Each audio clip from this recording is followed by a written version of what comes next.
Johnny master controversy రోజు రోజు పెరుగుతుంది బ్రదర్. ఓకే, జానీ మాస్టర్ విషయానికి వచ్చేసరికి నేను ఒక మాటే చెప్పదలుచుకుంటున్నాను. ఏంటంటే, సో జానీ మాస్టర్ అనే పర్సన్ ఫస్ట్ ఆఫ్ ఆల్ ఆయన స్టాండర్డ్ లెవెల్ నుంచి చాలా కష్టపడుతూ ఎదిగినటువంటి పర్సన్ అనమాట. అతని లైఫ్ స్టైల్ చాలా మందికి ఒక ఇన్స్పిరేషన్. ఎట్లాంటి ఒక పర్సన్ ఇట్లా చేశాడంటే నాకు కూడా నమ్మబుద్ధి కావట్లేదు. ఒక 5 years నుంచి తన దగ్గర వర్క్ చేసినటువంటి అమ్మాయే ఇలా చేసిందంటే ఇది ఎంతవరకు నిజం, ఎంతవరకు వాస్తవం, అబద్ధం అనేది నాకైతే తెలియట్లేదు. ఇది రాజకీయ కోణంలో చూడవలసింది కాదైతే. ఎందుకంటే రాజకీయ నాయకులు ఇలాంటి చిల్లర అయితే పెట్టించే అంత ఇది ఉండదు పొలిటికల్గా అయితే. ఖచ్చితంగా అయితే ఇదైతే ఇండస్ట్రీలోనే వెనకుండి ఇదే వాళ్ళలోనే ఏదో జరుగుతుంది అనేది నా అభిప్రాయం అనమాట. సో ఎవరన్నా ట్రాప్ అనేది కాదు. సో మాస్టర్స్ లోనే చాలా మంది కొరియోగ్రాఫర్స్ ఉన్నారు. నాకు ఎక్కడో కొడుతుంది.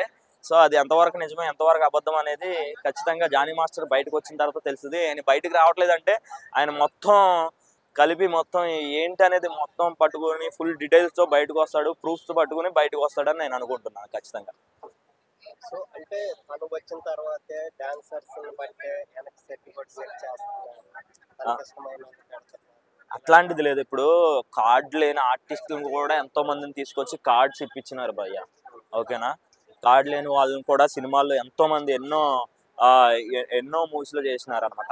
పాన్ ఇండియా లెవెల్లో కొన్ని మూవీస్ ఆయన చేసినటువంటి కొరియోగ్రఫీ, డాన్స్ వాటి కూడా హిట్లు అయినవి ఉన్నాయి అనమాట. సో ఆయన మీద ఇలాంటి రూమర్స్ రావడం అనేది నేను ఏదో ఎవరైతే బాధితురాలు ఉందో, ఎప్పుడైతే ఆయన దగ్గర సేఫ్టీ లేనప్పుడు, ఆయన దగ్గర ఒక ప్రొటెక్షన్ లేనప్పుడు ఆయన నుంచి బయటకు వచ్చేయవలసింది. సో ఆ రోజే ఏదైనా ఆయన మీద ఇలాంటి వాడని అప్పుడు ఆ రోజే బయట పెడితే బాగున్నాను అని నా ఒపీనియన్ అనమాట. ఇప్పుడు బయటకు వచ్చి చెప్తే అందరూ నా ఒపీనియన్ అని కాదు, చాలా మంది ప్రజల ఒపీనియన్ అనమాట. ఇది వెనక నుంచి ఎవరో నడిపిస్తున్నది అనేది ఖచ్చితంగా అయితే అందరికీ అర్థమవుతుంది. సో చూద్దాం. న్యాయ వ్యవస్థ ఉంది, ఖచ్చితంగా ఎవరిది న్యాయం ఎవరిది అన్యాయం అనేది ఖచ్చితంగా బయటపడుతుంది. ఖచ్చితంగా అయితే ఇండస్ట్రీ సపోర్ట్ కూడా జానీ మాస్టర్కి ఉంది. ఎందుకంటే సో ఆయన అంటే ఏంటో వ్యక్తిగతంగా దగ్గర నుంచి చూసిన వాళ్ళకి ఆయన అంటే ఏంటో తెలుసు అనమాట. ఏ భార్య అయినా సరే పక్క నుండి ప్రోత్సహించి ఇలాంటి విషయాల్లో ఎవరు చేయరు అనమాట. సో కానీ వాళ్ళ పాపం వాళ్ళ వైఫ్ మీద కూడా ఇట్లా ఫేక్ ఎలిగేషన్స్ ఇట్లాంటివి చేయడం అనేది నాకైతే నమ్మదగ్గ విషయాలు కాదేమో అనిపిస్తుంది. అవతల పర్సన్ మాటలైతే బాధితురాలు ఎవరుందో తను పెట్టిన కేసు ప్రకారంగా చూస్తే అన్ని మెన్షన్ చేసినారు, కానీ వాళ్ళ వైపు నుంచి కూడా రావాల్సిన మాటలు మనం వినలేదు కదా. ఒక సైడ్ నుంచే చూసినాం, ఒక సైడ్ నుంచే విన్నాం.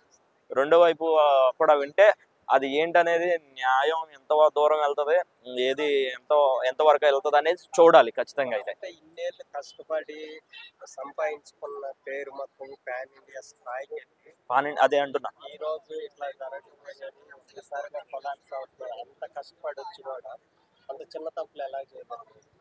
అదే నేను అంటున్నాను. ఇప్పుడు ఆయనకి ఏదో కావాలనుకుంటే ఆయన అంత దూరం వెళ్ళవసరం. ఇలాంటి చీపి చేసి అలాంటి బయటపడేంత ఇది ఎవరికి లేదనమాట. ఇండస్ట్రీ అంటేనే ప్రతి ఒక్కరికి ఎట్లా ఉందంటే ఒక బ్యాడ్ ఒపీనియన్ అనమాట. ప్రజలందరికీ డిగ్రేడ్ లో చూస్తున్నారు సినిమా పరిశ్రమ అంటేనే. కానీ ఒక సినిమాలో పనిచేయడానికి, ఒక సినిమాలో ఒక ఆర్టిస్ట్ కష్టపడి ఎదగడానికి ఎంత కష్టపడతాడో, ఎంత కృషి చేస్తాడో, ఎంత ఎదగడానికి ఒక రోజు తిని ఒక రోజు తినక పస్తులుండి ఎదగడానికి ఎంతో మంది వస్తుంటారు అనమాట. అలాంటి అంటే తినక ఉన్న రోజుల నుంచి ఎదిగినటువంటి పర్సన్ ఎవరన్నా ఉన్నారంటే జానీ మాస్టర్ అనమాట.